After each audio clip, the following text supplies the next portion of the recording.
Assalamualaikum warahmatullahi wabarakatuh. Halo teman-teman, berjumpa lagi dengan saya Khairan Nisa Polem, mahasiswa Ilmu Komunikasi Universitas Maliku Saleh. Jadi pada pertemuan kali ini kita akan membahas mengenai peran public relation dalam isu dan krisis. Oke teman-teman, mungkin sebelumnya kan sudah paham, saya sudah menjelaskan mengenai isu, kemudian krisis juga sudah saya jelaskan secara terperinci di pertemuan sebelumnya. Nah, kita masuk di pertemuan hari ini membahas tentang peran daripada PR sebagai salah satu praktisi yang berperan penting untuk menyelesaikan isu dan krisis.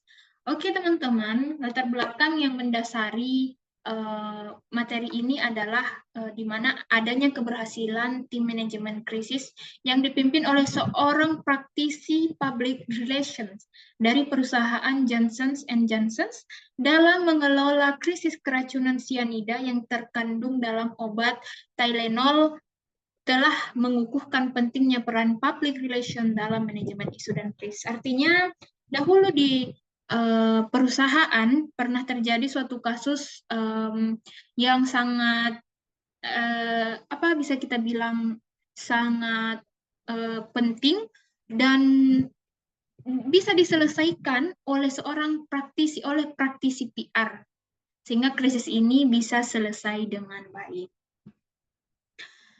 Oke, kita masuk ke selanjutnya bahwasanya public relations merupakan fungsi manajemen khas yang membantu membangun dan memelihara jalur komunikasi mutual, pengertian, penerimaan, dan kerjasama antara perusahaan dan publiknya, meliputi manajemen masalah dan isu, membantu manajemen agar tetap terinformasikan dan responsif terhadap opini publik, mengidentifikasikan dan menekankan tanggung jawab manajemen untuk melayani kepentingan publik, membantu manajemen dalam mengikuti dan memanfaatkan perubahan secara efektif, bertindak sebagai salah satu sistem peringatan dini untuk mengantisipasi perubahan atau tren, dan menggunakan riset dan komunikasi etis sebagai salah satu instrumen utamanya.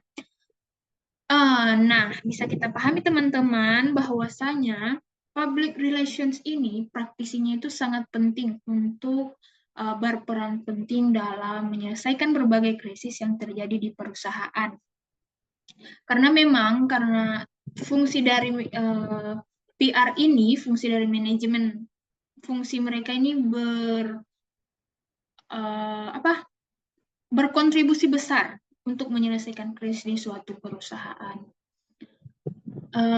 Nah, kemudian selanjutnya kontribusi. Masuk kita ke kontribusi public relations dalam pembuatan strategi perusahaan menurut Hacker pada tahun 2001. Nah, yang pertama nih, kontribusi dari PR itu yang pertama adalah membantu mengumpulkan dan menginterpretasi informasi dari lingkungan sosial sehingga keputusan strategi dapat diambil. Nah, baik. Ini kan bisa kita pahami ya, bahwasanya memang PR ini berkontribusi besar untuk melihat lingkungan dan mengambil keputusan yang strategi, langkah apa yang diambil untuk menyelesaikan dan melihat kondisi sekitar lingkungan perusahaan. Kemudian yang kedua ini adalah public relations, mengkomunikasikan visi strategi perusahaan, sehingga dapat dikatakan bahwa public relation memiliki posisi dan peran strategis dalam manajemen perusahaan, gitu. Nah, kemudian kita masuk ke fungsi manajemen public relations. Nah, yang pertama, untuk menunjang aktivitas utama manajemen dalam mencapai tujuan bersama. Kemudian yang kedua adalah membina hubungan yang harmonis antara perusahaan dengan publiknya.